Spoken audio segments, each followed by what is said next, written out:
All right, here's what we're doing. We're going to do stone fascia. We've already chalked the line. You can see the chalk line there. We're exactly 1.25 inches below the trim of this window. That'll be where the stone stops. And on top of that, we have a trim or a wainscot that'll fit underneath that baseboard of the window. We're going to do stone all along here. I'm going to cut it around the socket here. Hopefully that's popped out enough. Then if it's not, I'll have to put an extension on that box. But also we're going to do stone on this wall right here. Board right here.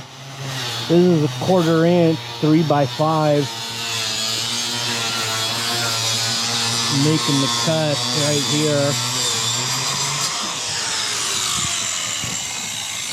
And we're gonna screw and glue right to the wall. Then we'll bond our stone to the to this backing here. Here's the stone we'll be using. Sierra Blue. There it is. This is the stuff. Comes with little panels here. About 6-inch lifts, 2 feet long. Oh yeah, it says right here, 2 foot by 26 by 24. Here's what we're gonna be bonding it with. This is for natural stone large tile. Immediately holds wall tiles in place. No sag or slip. So as soon as we pop them against there, it's stuck. Here's our new guy. James is on site today. What up, what up? All right, let's get down to business.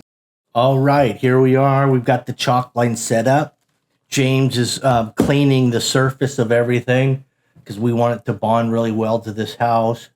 And this is a composite siding on this house, so it's not really just plywood. It's like a press board, which is ideal for this installation. We're using this cement siding. Cement siding is waterproof, and we're using some glue. Also, we're using some rock screws. Comes with this paneling we're putting on. We're just going to glue and screw this whole thing on here. At the seams, I've got some self-adhesive tape, and then I'm going to hit that with some mud to lock in those joints. So this whole thing is going to be waterproof once it's all installed. And then once we get the water seal on top, the cap, that'll be glued and then caulked. And it also comes with a slope on top to slope the water away from the house. I'm using 1-inch screws on this. We've got 1/4 inch material, so we're getting a good bite, hitting some studs here and there. So everything around this house we've done in previous videos, like the block wall in the background, the stamped concrete, the concrete walkways. And we're going to put some links in the description if you wanted to see any of the other processes prior to this at this particular property. So that water spigot that's sticking up there is PEX. So luckily it's very flexible, so we're able to just pull it out, slip the material behind it. Here's the side of the garage, and it's going to get the same treatment. The only difference on the side of the garage here is that the concrete that I put in, the stamped concrete, has slope from right to left, and it only has about maybe less than 1%. But there is some slope, so we have a level line because our stone is all 6-inch and we just want to stack them. So what's going to happen is at the left side, we're going to actually have more stone than on the right side. So on the high side, we start at a solid 2 foot, you know, because we got 6-inch height in our ledger stone. So we're going to start there at 24 inches on the left. On the right, I think it turned out to be about 22 inches. Which means we're going to have to cut the stone on the bottom piece to fit that batter. You can kind of see it from this angle. It looks more than it is because of the slope of the roof too. So it's kind of an optical illusion, but it's really only about 1.5 to 2-inch slope in that 25 feet distance. So we had to do some custom cutting, in other words. What we did, we laid on that side of that garage, we laid the siding on the ground on a straight edge, snapped the line on it with that same slope. Then we just flipped them up. Real simple. Stone was a little bit more tricky though. Here's that self-adhesive tape I was talking about on these joints. This is something you would see like in a bathroom or shower install. Same system. This is what you would do if you're doing tile in a bathroom or backsplash, maybe a kitchen if you really want to go all out and get it really waterproofed. But mostly this is a bathroom setup, shower stall. So we just get those fairly smooth. It doesn't have to be perfect. It just has to be covered. That we're going to stick stone over the top with about a 1/4 inch, 3/8 inch notch, I would say. So we're getting some pretty good material behind these stones when we start sticking them. Now here's the front of the garage. We're giving it the same treatment. That way it looks uniform as you come in. You drive into the driveway. You come around into your patio. And then you got that stone wrapped all the way around. So this is the next day after the product was attached to the house. So everything's nice and dry on those seams and we can start sticking stone. This stone I happened to get out of Las Vegas. Found a great supply yard with stone over there. Actually, this stone right here, this MSI, brings into the country. I don't know where it comes from, but they're the guys that actually bring it into the country and they distribute to all your carriers like Home Depot. Lowe's doesn't carry it, but Home Depot does. All your hardware stores or material supply yards would possibly have some of this stone in stock, but MS is your importers. They actually, their main hub, I believe it's in Orange, California, which I used to actually go to directly. But now that I'm out here in Arizona, I just go to Home Depot and they can order all the products from MS. Whatever MS has on the shelves, Home Depot can get it. On the front of the house, it was pretty easy to set, even though actually it was a lot harder than you would think. You would think it would be level. You'd think that block wall that this house is the block wall is a retaining wall. So you have a crawl space under this manufactured home. The crawl space was created with the block wall. So you get a big dig out hole. You've got the block wall set. This block wall you would assume would be level and it would be easy to set your stone. However, it wasn't level and it wasn't straight. So almost every stone we put on the bottom, we had a custom cut to fit the top of that lousy block job that somebody did. I mean, they probably had never set block in their life, and hopefully never set block again. So you can see how James is laying this down. He's buttering the back of these stones, putting it on there nice and thick, just slapping it up against there and palm tapping the stone. So because of the irregularity of that block on the bottom, we've got a lot of wedges, kind of trying to hold it up because we want to maintain level when we get to the top. That's your crucial point, especially when you have windows that are set level, hopefully. And I assume they are since this is a manufactured home. But wouldn't be surprised if they weren't though, actually. So you think natural stone, you think it's going to be very difficult to set and lay. But when you get natural stone like this, that's already pre-cut and put in slabs like that, it's really easy to put up, especially if you have level surfaces to start off of. But other than that, you can cover a lot of square footage quickly. So that's how I'm basically putting on the thin set. I just put some gobs all over it. Try to get 100% coverage on the back of that. That way, strength of the thin set attached to all the layers of stone all becomes one piece. Now, if you take a look at the bottom of the concrete piece we put onto the side of the house, you see that gap? That shows you how far off that block is. See that huge inch gap on the bottom? That's how off the block was from being level. And it varies as you go on. It kind of looks like a roller coaster. So a good tip is to start from your focal points, like say the door, for instance. Start from your door and work away from it. That way all your cuts would be at the ends of your building. Now this is day 2 of attaching the stone to the side. So we've come back. We actually ran out of stone material. And the initial batch of stone I got was from a local Home Depot in Bullhead, because I bought out Home Depot in Bullhead. So the secondary batch, I had to go to Lake Havasu, and then I had to buy that store out to get the balance of the stone. Otherwise, I could have got it from MS and waited about 6 weeks. So we fit the slope of the concrete pretty good on the way down on that side. Here's some custom cuts working around that electrical outlet. I had to use a certain piece. I had to find a piece that had the thinnest stone possible so that lid would still open and close on the electrical box. Here's your water stop or wainscot seal. Did a little modification to this border around the window. I had to take off about 3/4 of an inch off the bottom of it to fit the water stop in there nice and tight. Initially, I was going to use a different water stop, which had a different thickness. Didn't look that good, so I ordered another one that looked a lot better, and it was thicker, so that's why we had to do the modification here. That little Milwaukee cordless was ideal for this. It was very lightweight, easy to control on this horizontal cut, and I cut it right on the money.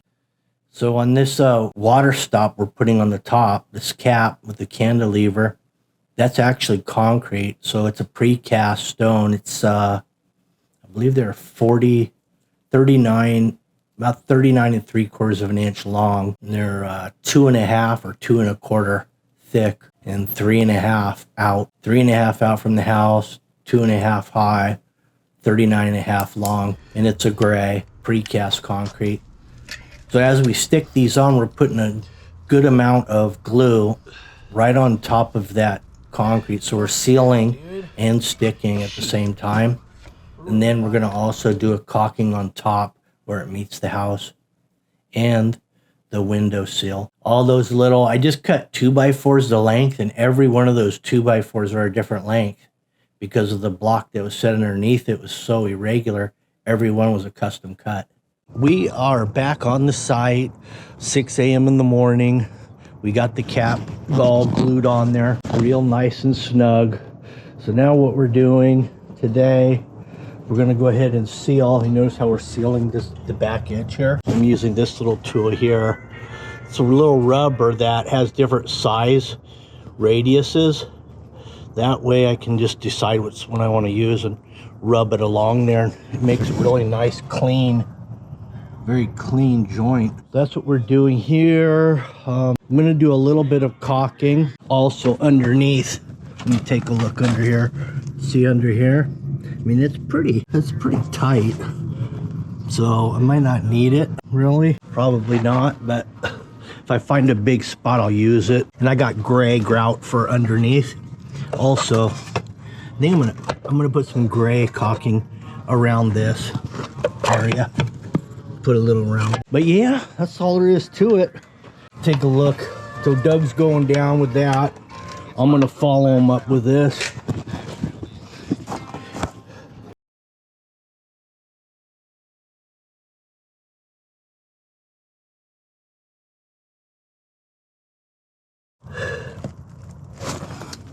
What I gotta do with this hose bib is it's PEX, so, and it's compression. There's a compression right here, or shark bite. So I gotta cut the pipe off, shut the main off, water main, cut the pipe, and then get a new one of these, pop it down lower, screw it into the wall right here. All right, so you can see how easy it is to caulk. I have this special tool that allows me to get precision caulk joints. Here's a couple areas that had a little bit more of a gap underneath, so I just put a little glue up under there. All right, guys, I'm back on the stone wall project. This is about a week later. I'm just coming over here. I'm gonna pressure wash all the fascia, kind of clean it up a little bit. Any residue off of this, clean up the cap, the fascia, the ledger. I'm gonna pressure wash it. Then I'm gonna come back either tomorrow or the next day, maybe 2 days. Then I'm gonna seal it all up. So this is what it looks like unsealed. You know, it looks pretty good. You know, that's a nice look in itself. But wait till you see when I get it sealed. And then you guys can let me know, what do you like better, sealed or unsealed, when it's all said and done. Here we are coming back, and this is a couple of days after we installed the capstone. We just let it cure out a little bit, make sure the glue is completely dry. Now we're going to clean it up with the pressure washer. I'm just scraping a little excess caulking off here and there, cleaning up any thin set that may have spilled, any thin set that we can find on the fascia of the stone. Get all that off. Then we're going to let this dry for a couple days after we give it a good cleaning. Then we're going to seal it. And what's going to be interesting about the sealing process is that I'd like to get you guys to comment on what you like better, unsealed or sealed. I mean, they both look good. It's really just going to be like a matter of preference. But I just wanted to get a little feedback on what you guys think is the best looking type. Around this a little electrical box right here, I'm going to put some gray caulking, fill in this gap. That way the water can't get behind there and stay there. So here's the sealer going on. See your before and after. Now what you see now is pretty much how it's going to stay, because this is a wet look lacquer, so what you get right now is pretty much permanent.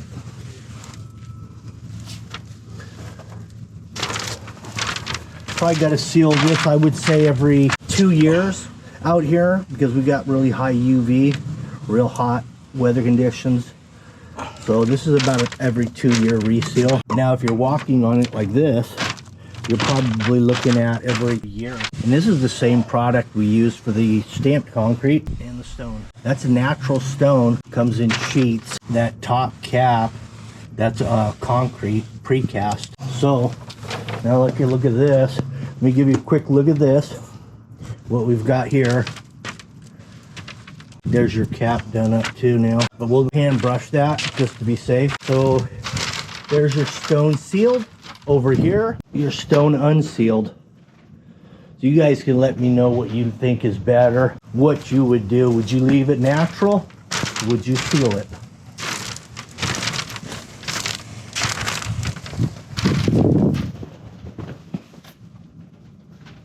You notice here we laid some paper down under the stone so we can spray the fascia. On the cap itself, I'm going to hand brush that. I'm going to try to avoid getting paint on the caulking, because what's going to happen in the near future is we're going to paint that blue all the way down to the stone, to the top cap. So this really kind of darkens it up, the cap, the wet look sealer lacquer base.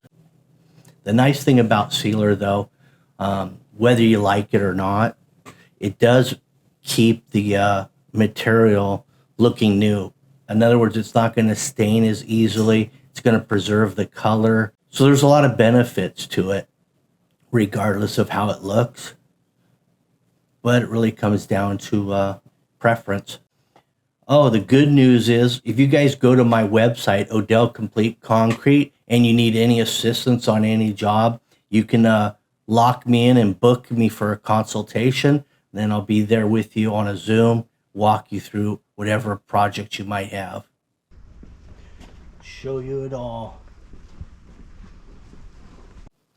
Now there's a beautiful look at it.